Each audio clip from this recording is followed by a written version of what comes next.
श्री गणेशाय नमः। श्री शिवाय नमस्तुभ्यम।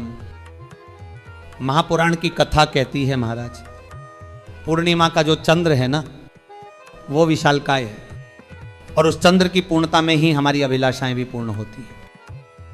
आप आस्था चैनल के माध्यम से सुन रहे हैं, फेसबुक यूट्यूब पर जितने लोग कथा सुन रहे हैं और कुबेरेश्वर धाम में जितने भक्त कथा सुन रहे हैं, आप में से कितने लोग हैं जो पूर्णिमा का व्रत करते हैं?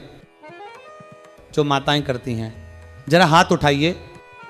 पूर्णिमा का व्रत जो करते हैं रखिए हाथ। हाँ, बहुत सुंदर। अब जरा बताइए, पूर्णिमा के व्रत में किस भगवान की पूजा होती है? कौन से देवता की आराधना होती है? कहा गया है पूर्णिमा के व्रत में केले के खंभे लगाकर शंकर और माता पार्वती की पूजा की जाती है। शिव और नारायण की आराधना होती है। शंकर पार्वती का स्मरण किया जाता है। क्यों महाराज?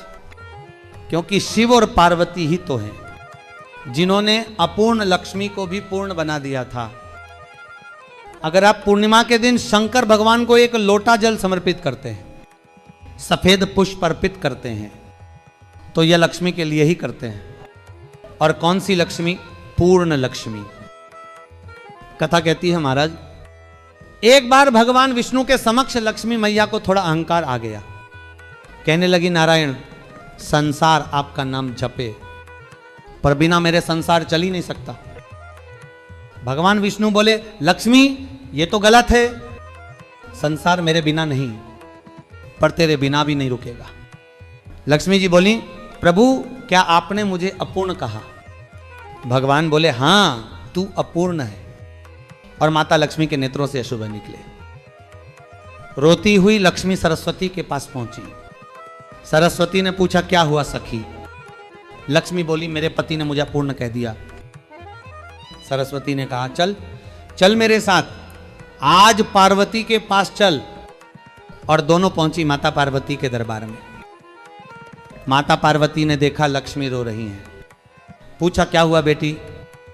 महादेव ने भी देखा और सब जान गए। भगवान विष्णु ने आज लक्ष्मी को अपूर्ण कहा है।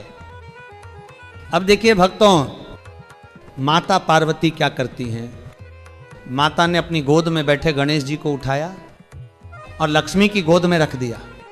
कहा, ले लक्ष्मी, आज से तू पूर्ण है, आज से तू संपूर्ण है। वो दिन था महाराज, पूर्णिमा का दिन, जिस दिन लक्ष्मी अपूर्ण से पूर्ण हुई। इसीलिए इस दिन लक्ष्मी भी बरसती हैं, अमृत भी बरसता है। अब ध्यान से सुनिए भक्तों, पूर्णिमा के 32 व्रत होते हैं। कितने महाराज? बोलो जरा जोर से। 32। स्वयं भगवान श्री कृष्ण ने माता यशोदा को बताया। मां, जो नारी अपने पति की लंबी आयु चाहती है, जो संतानवती होना चाहती है, जो वैधव्य नहीं चाहती, उसे 32 पूर्णिमा के व्रत करने चाहिए। अब एक कथा सुनिए। जब भगवान श्री कृष्ण कुरुक्षेत्र में ब्रह्म सरोवर में स्नान कर रहे थे, माता यशोदा ने पूछा, लाला, कोई नारी अगर अपने पति या पुत्र की बीमारी से दुखी हो तो उसे क्या करना चाहिए? कृष्ण बोले, मां, अगर नारी पूर्णिमा के व्रत को धारण करे तो वह अपने पति और पुत्र के सभी रोग हर सकती है। चंद्रदेव स्वयं साक्षी बनते हैं उस व्रत के महाराज। जो बुद्धि से कमजोर हो, परीक्षा में भूल जाए, वह पूर्णिमा की रात को 12 बजे गाय के आगे के 2 थन का दूध निकाले, उसमें गुड़ या शक्कर मिलाकर चंद्रमा की साक्षी में पिलाए। महाराज, वो बच्चा एक ही बार में बुद्धि से प्रबल हो जाएगा। वह दूध अमृत समान होता है। पूर्णिमा का व्रत साधारण नहीं है, संकल्प के साथ किया गया व्रत ही फलदायी होता है। श्री कृष्ण ने कहा, मां यशोदा, जो नारी 32 पूर्णिमा व्रत करती है वह बेधव्य होकर नहीं जाती। यह व्रत शंकर पार्वती का व्रत है, क्योंकि पार्वती ने ही लक्ष्मी को पूर्ण बनाया। इसलिए भक्तों, पूर्णिमा के दिन शंकर को जल अर्पित करें। माता लक्ष्मी का स्मरण करें और इस रात अमृत वर्षा के साथ लक्ष्मी वर्षा का लाभ लें। यही कारण है महाराज, पूर्णिमा केवल चंद्र की नहीं, पूर्णता की तिथि है।